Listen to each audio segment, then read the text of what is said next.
Madinah memiliki arti sangat penting bagi umat Islam.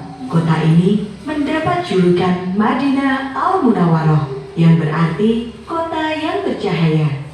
Sebelum Islam datang, Madinah dikenal dengan nama Yathrib. Banyak orang dari segala penjuru datang ke Yathrib. Seperti biasa, kita singgah dulu ke Yathrib. Mari! Penduduk Madinah berasal dari segala penjuru. Suku yang paling besar adalah suku Aus dan Khazraj. Mereka menyembah pada berhala. Ada pula orang-orang Nasrani dan Yahudi. Mulai sekarang, tanah ini adalah tanah kita. Meskipun hidup berdampingan, masing-masing suku itu tidak pernah rukun. Mereka selalu saja berselisih. Mata pencaharian sebagian besar penduduk Madinah adalah bertani. Tanah di sana sangat subur, sehingga kurma dan anggur bisa tumbuh dengan baik. Oh, lihatlah, panen kita kali ini sangat melimpah. Benar sekali, ini berkat perlindungan pohon keramat. Sebagian besar dari mereka memang masih menyembah pada benda-benda alam. Setiap kali musim haji tiba, seluruh umat manusia datang ke Mekah, termasuk pula suku Khazraj. Saat itulah Rasulullah mengundang mereka dan mengenalkan Islam. Kami bersaksi tiada Tuhan selain Allah dan Nabi Muhammad utusan Alhamdulillah, Allah. mereka mengucap dua kalimat syahadat dan memeluk Islam. Pada tahun berikutnya, suku Aus ikut bersumpah setia kepada Rasulullah. Suku Aus dan Khazraj selalu bermusuhan hampir 120 tahun lamanya. Namun, Rasulullah berhasil menyelesaikan masalah mereka dan membuat mereka menjadi saudara. Mulai sekarang kita berjanji untuk membantu Rasulullah. Kita adalah pembantu bagi Rasulullah.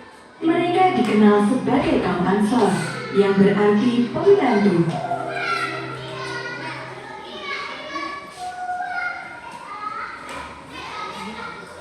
Berita tentang adanya kaum Ansor yang bersedia membantu dan melindungi Rasulullah ini membuat suku Quraisy geram. Apalagi satu persatu umat muslim mulai hijrah ke Madinah. Jangan biarkan Muhammad hijrah, undang semua pemimpin Quraisy. Kita harus segera menyusun rencana. Pada hari yang ditentukan, semua pemimpin Quraisy berkumpul di darurat gua. Musyawarah pun dimulai. Masing-masing perwakilan kabilah mulai mengutarakan pendapat. Bagaimana kalau kita mengurungnya? Tidak, kalau salah pasti akan menyerang. Apakah tidak melihat kekuatan mereka? Usulan demi usulan terus berdatangan, namun tidak ada satupun yang memuaskan. Kemudian muncullah satu ide jahat yang datang dari Abu Jahal, paman Rasulullah. Kita ambil buku-buku dari setiap kabilah. Berikan mereka pedang. Siapa yang berhasil membunuh Muhammad akan mendapat imbalan 1000 dinar. Semua orang yang hadir di malam itu setuju dengan usulan dari Abu Jahal. Itu sudah yang terbaik. Setelah peristiwa Darunatuh itu, Abu Jahal menyusun rencana sebaik mungkin. Dia memilih pemuda-pemuda hebat dan menentukan waktu yang tepat untuk menyerang. Apakah kalian siap? Ya! Bagus, malam ini keperluan masuk. Dan jangan biarkan dia dulu.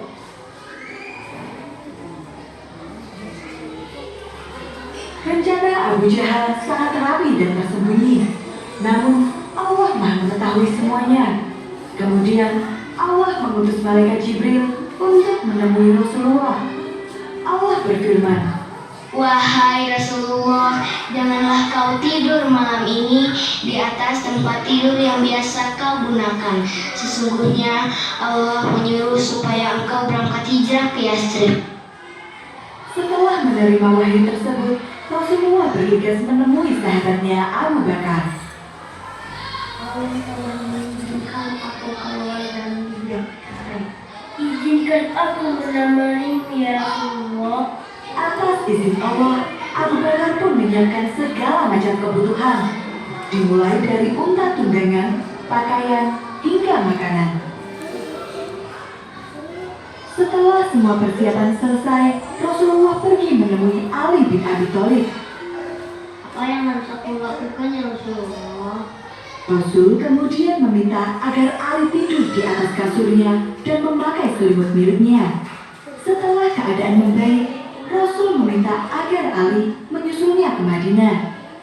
Sebelum malam tiba, Rasulullah diam-diam keluar dari kota Mekah.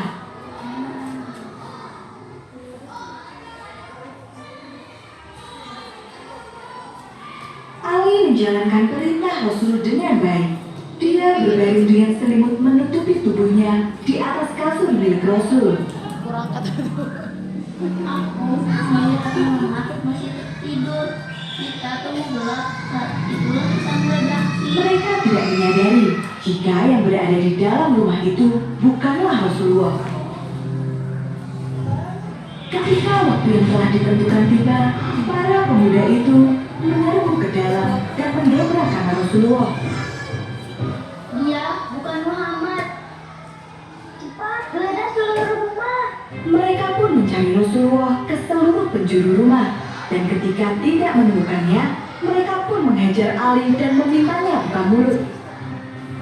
Cepat katakan di mana Muhammad berada.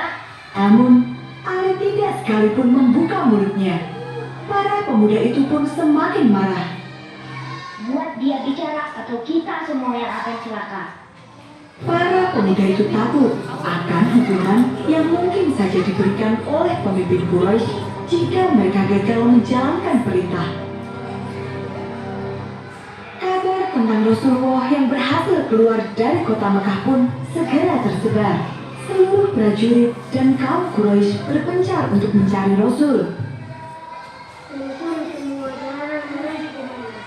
Dia pasti belum jauh dan lainnya awasi keluarga Muhammad. Jangan biarkan mereka mengirim bantuan kecil apapun.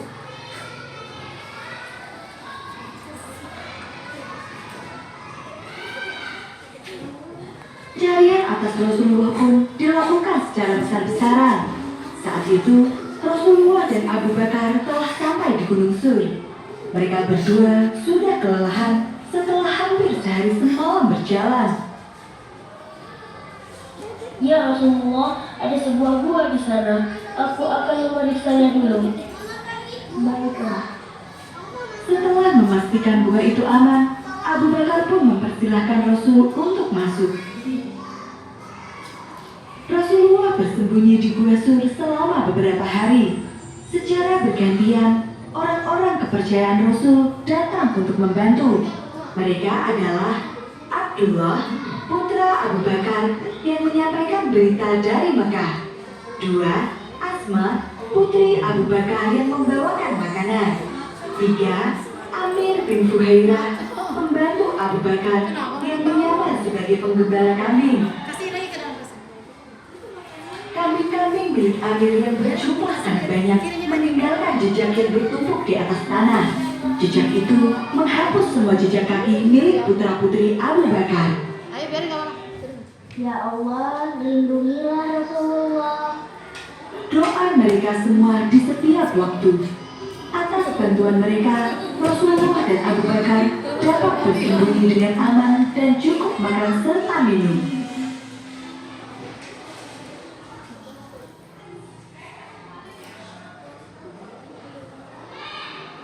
Pada suatu hari, sekelompok orang Quraisy mulai mencari di sekitar Gunung Sur.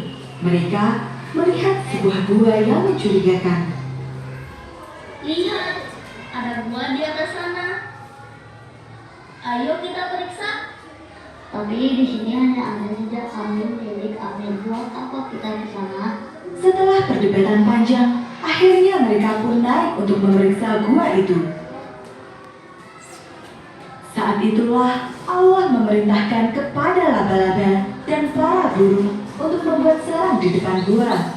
Dalam sekejap, mulut gua itu tertutup oleh sarang laba-laba. Semak-semak pun tumbuh dengan rapat dan di sela-selanya para burung membuat sarang. Lihatlah, gua ini tertutup semak lebar.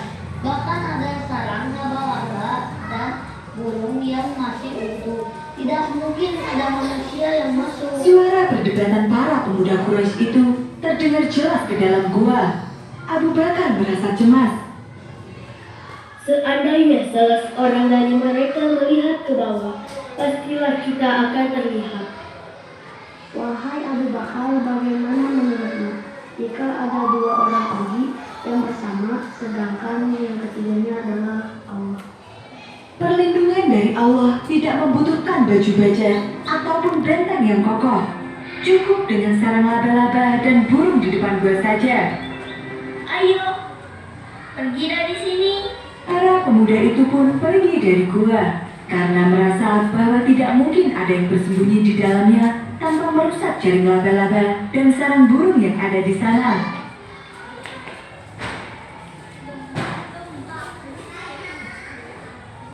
Ketika kondisi sudah aman, Rasulullah dan Abu Bakar melanjutkan perjalanan. Mereka menempuh jalur yang belum pernah dilewati sebelumnya.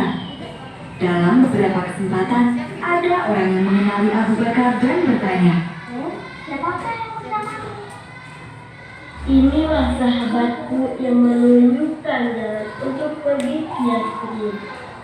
Suku Quraisy mengirimkan utusan ke seluruh suku-suku yang tersebar di sepanjang jalan menuju Madinah dan meminta mereka untuk membantu menangkap Rasulullah. Aku melihat seseorang yang mirip di sana. Itu pasti Rasulullah yang dicari suku Quraisy.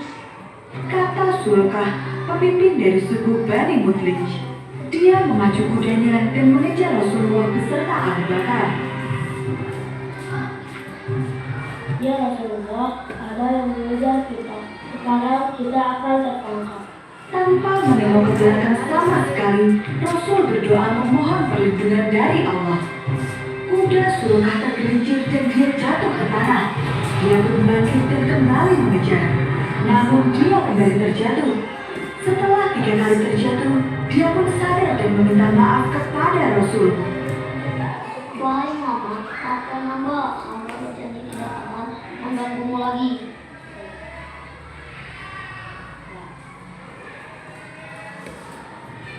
Di tengah perjalanan, Rasulullah singgah selama 4 hari di Quba, sebuah desa yang terletak di selatan Madinah.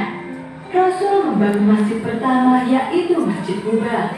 Masjid ini dibangun dengan dasar ketaatan dan ketakwaan Rasulullah kepada Allah SWT. Di sini, Rasul kembali bertemu dengan keluarganya. Ali berhasil keluar dari kota Mekah bersama keluarga Rasulullah.